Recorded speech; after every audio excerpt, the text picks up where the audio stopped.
Olá, muito boa tarde a você. A chuva está prestes a voltar e com ela cresce o temor dos moradores de Vicente Pires. A região está em obras de drenagem desde 2015, quando um temporal devastou ruas inteiras e invadiu casas. Só que não tem nem sinal de acabar. Nessa rua em Vicente Pires, um motorista tem que esperar o outro passar para seguir viagem, só que na contramão. Até tem duas pistas, uma que vai e outra que vem. O problema é que uma delas está sem asfalto, tem apenas o cascalho. O Vitor conta que já viu operários aqui, mas que tem um tempo que as obras estão paradas. Já moro aqui há 10 anos. Essa rua aqui, quando eles cortaram, pararam a obra, disse que ia fazer uma emergência em outro local, não voltaram para terminar, até que esses dias jogaram esse cascalho aqui para amenizar um pouco a poeira. Este engenheiro avalia que o cascalho, considerado um reparo paliativo, não vai aguentar o volume de água. Também já está com a base também deteriorada das chuvas anteriores, né? E essa aqui também não é suficiente para poder suportar também a nova chuva, não. Com as obras paralisadas, os moradores já esperam um caos na cidade quando começar a chover. A água invade o salão, invade a frente da nossa casa, da casa do meu filho, em tudo aqui, cai muro. Aqui a gente precisa de águas prováveis urgentemente. A pior parte da Vicente Pires é justamente aqui. Então, fazendo essa parte aqui, já alivia um pouco a população, né? O diretor-presidente da Nova Cap, Júlio Menegoto, afirmou que essa demora para resolver os problemas de asfalto e também de calçamento em Vicente Pires está relacionada aos impasses com chacareiros que não autorizam a entrada dos operários nos locais para a construção de bacias de contenção.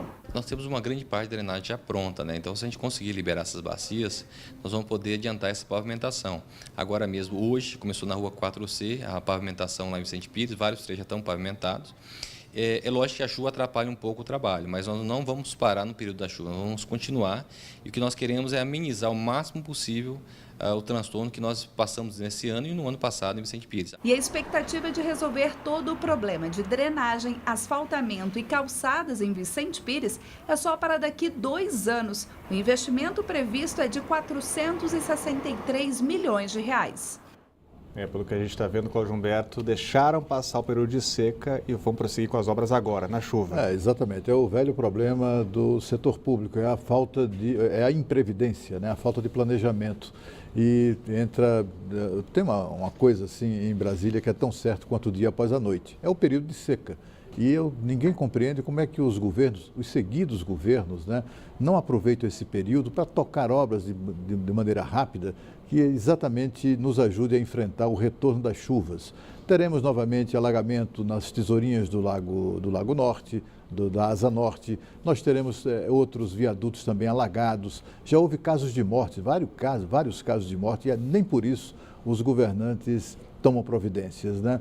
E é claro que a situação financeira crítica do GDF também contribui para esse ritmo lento, mas a falta de previdência, de planejamento, isso sim é que incomoda muito os cidadãos. A expectativa é de chuva nesta sexta-feira, já são 123 dias sem uma gota d'água do céu e o dia amanheceu assim, nublado. De acordo com o IMET, a chance de chuva chega a 30%, com temperatura máxima na casa dos 28 graus. A umidade relativa do ar continua baixa, deve variar entre 65% e 20%. Vale lembrar que os 2 reservatórios do DF seguem em queda, o descoberto está em 20,6%, e Santa Maria chegou ao menor nível da história, 31,4% da capacidade. Enquanto isso, o racionamento continua. Hoje estão sem água Asa Sul, Lago Sul e Jardins Mangueiral, além de Esquilândia Leste, Águas Claras, Núcleo Bandeirante, Candangolândia, Samambaia e Parkway. O racionamento atinge ainda os moradores dos bairros Vila Nova e Residencial do Bosque, em São Sebastião, e parte das comunidades da Fercal. O cronograma completo você encontra no site caesb.df.gov.br. Continuam foragidos 2 suspeitos de participação no esquema de pirâmide financeira da moeda digital Cryptacoin. 11 pessoas foram presas no DF em Goiânia, enquanto as mais de 40 mil vítimas perderam o dinheiro no golpe. A quadrilha ostentava uma vida de luxo nas redes sociais.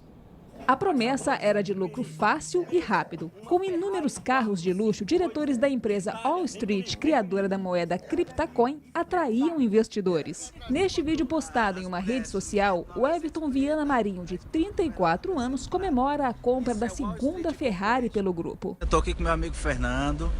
Acabamos de comprar mais uma Ferrari.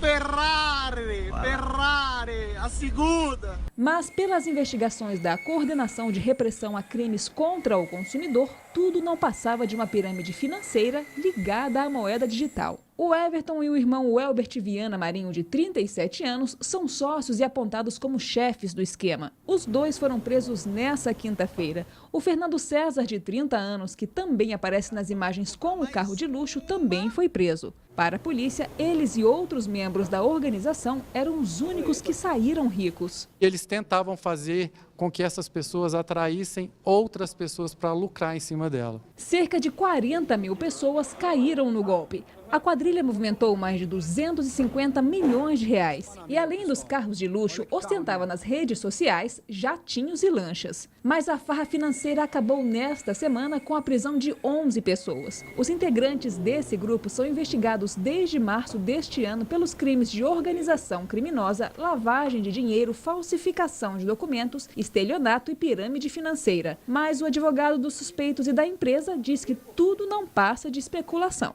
Não há nada ainda de concreto, não foi nada apresentado de forma concisa. Existe apenas um início de uma investigação.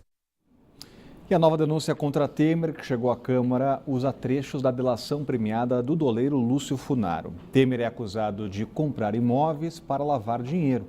No fronte político, o presidente tenta reverter o mal-estar causado para o Rodrigo Maia. E no jurídico, passa o dia à escolha de um novo advogado. Antônio Mariz deixa o caso por já ter atuado na defesa de Funaro. Vamos ao vivo com a Renata Dourado.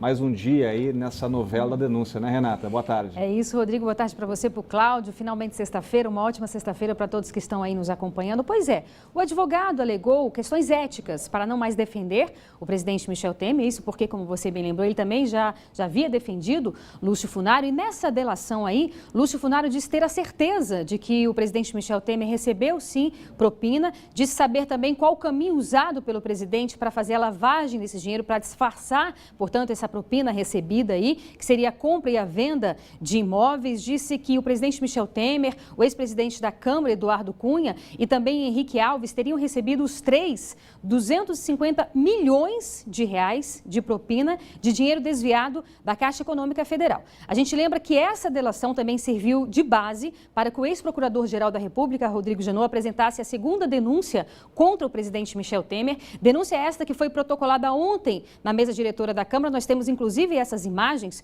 o diretor-geral do Supremo Tribunal Federal indo lá, um protocolo, uma formalidade, entregar essa denúncia, qual o procedimento, quais os passos a partir de agora. Pois bem, essa denúncia ela precisa ser lida no plenário da Câmara dos Deputados. Isso estava previsto para acontecer hoje. Não aconteceu, sabe por quê, Rodrigo? Apenas 2 deputados estavam presentes nessa sessão. Parece piada, mas é verdade. 2 deputados. São necessários pelo menos 51 deputados, é um quórum mínimo aí, para ser aberta uma sessão, mas apenas 2 participaram. A gente lembra que, geralmente, nas sextas-feiras, segundas-feiras, os deputados não costumam trabalhar, ao menos aqui em Brasília. Eles dizem que trabalham nos respectivos estados e municípios, mas, ao menos aqui em Brasília, não costuma ter quórum. Então, uma nova sessão está marcada para a próxima segunda-feira à tarde. Vamos ver, portanto, se vai ter esse quórum. Uma vez que haja essa sessão e que haja também a leitura dessa denúncia, aí sim, a defesa do presidente Michel Temer, ela é notificada, vai ter um prazo de até 10 sessões para apresentar esses argumentos, para apresentar essa defesa.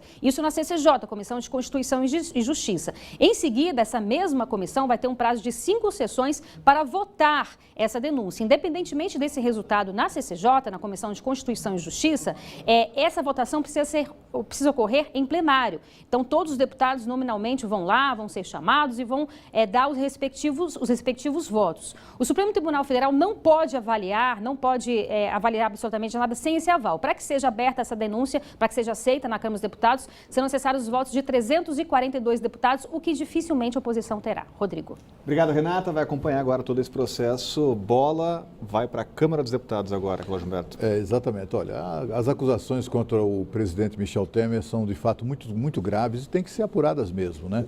Mas a parte mais grave dessa denúncia, dessa segunda denúncia contra o presidente, é exatamente essa parte aí, essa parte de dinheiro que ele recebeu. Mas por quê? Porque tudo isso se refere a fatos que terão ocorrido antes do mandato presidencial. E a Constituição é clara: o presidente da República só pode responder a processo na Justiça por atos cometidos durante o seu governo. Foi o que motivou, por exemplo, a primeira denúncia, que se tratava de uma gravação do Joesley Batista como presidente da República no exercício das suas funções de presidente e na residência oficial.